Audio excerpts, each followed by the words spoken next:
For the last few months, I have been testing out the Fiio SP5 active desktop speakers. There's certainly a lot to like about these speakers. There's a few things you need to be aware of too. So we're going to go into the pros and the cons of these speakers, so by the end of the video, you'll know if these are right for you.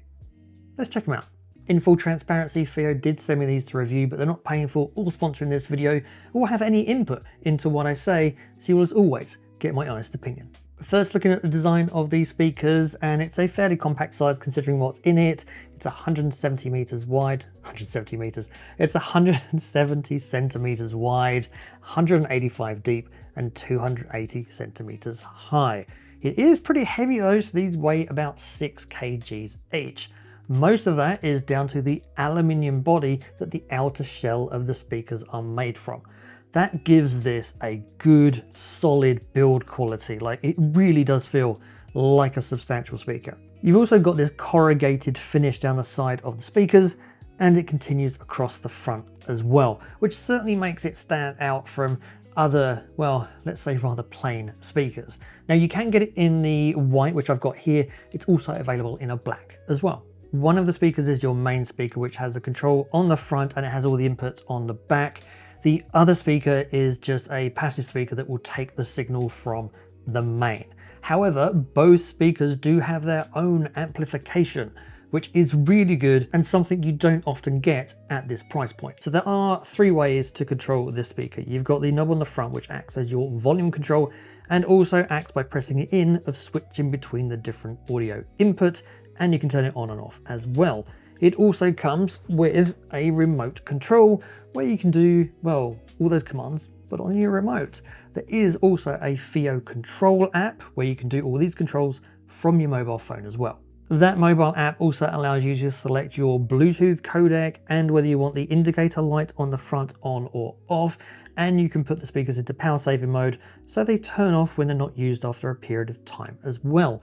You can also use that Fiio control app to set the EQ of these speakers. That 10-band EQ that's in the mobile app does give you some customization over the EQ of the speaker as well. However, I did find it a little clunky to use because it's an advanced parametric EQ, which means for most people, it's almost too much customization for creating the right sound for you, especially at the price of these speakers.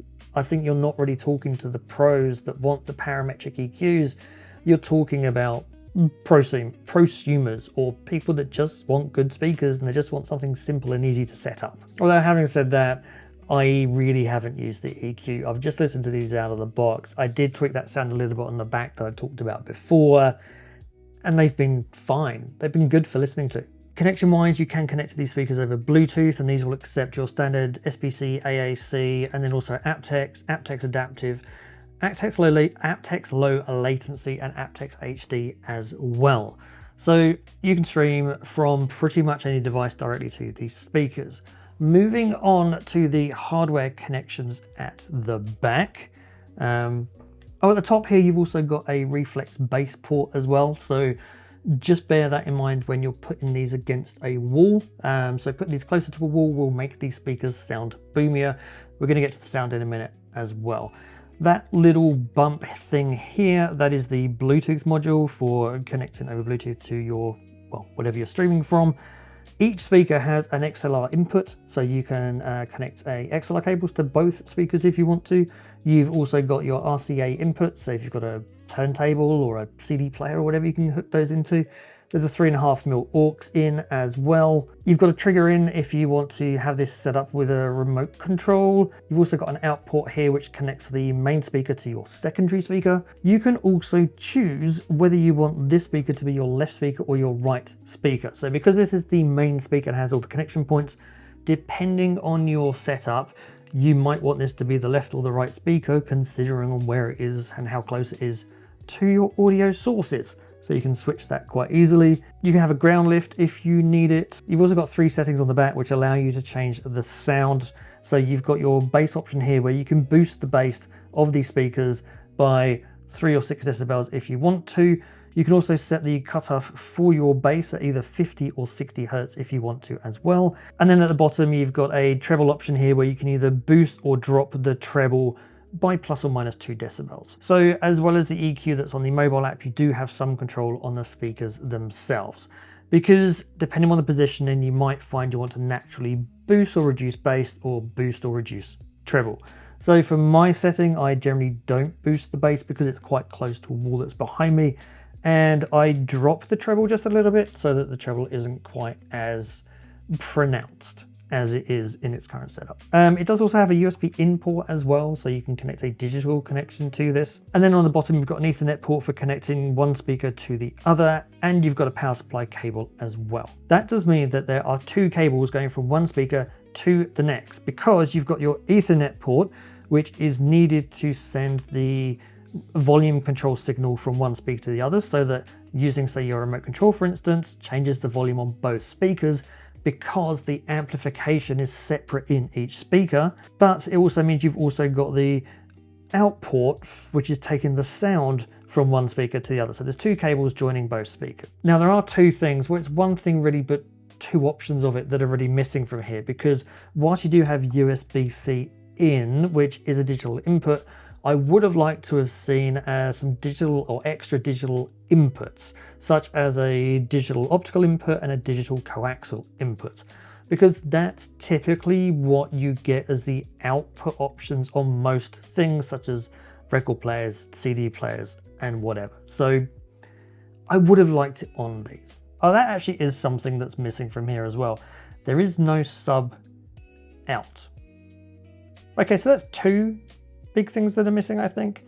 There's no digital input apart from the USB-C in, and there's no subwoofer out as well. Moving on to the sound of these, and these sound really good, because inside here you've got that 5¼ inch composite fiber woofer. Now that is a similar material that B&W put on their 700 series of speakers, plus you've got this 1-inch composite silk tweeter as well.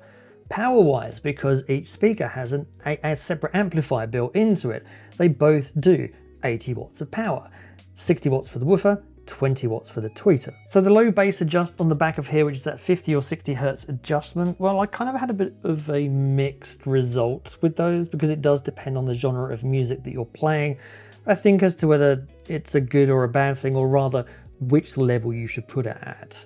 I definitely noticed that when you put it down to 50 hertz, it was definitely more bassy and it was more boomy, but I didn't find the bass as tight and precise. Whereas if I put it at 60 hertz, it was less bassy, but I found it tighter and more balanced. So kind of depends what you're after.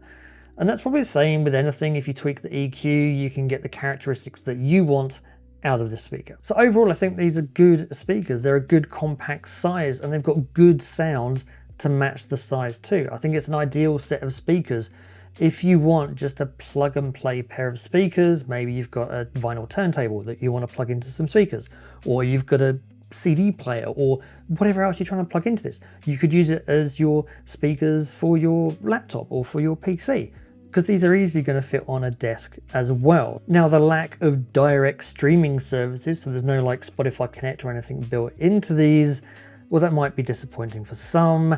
And the missing the connections of the no digital optical, no digital coaxial, and no subwoofer out might be disappointing for some as well. But if you don't need these, then these are definitely worth considering.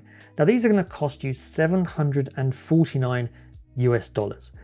And at that price, that starts to get pretty competitive in the market, but I do think Fiio have done enough to definitely be considered. So check them out. I will leave some purchase links to them in the description down below so that you can go check them out for yourself. If you do want to check out some other options though, then be sure to check out the link up here. Thanks for watching, and as always, I'll see you in the next one.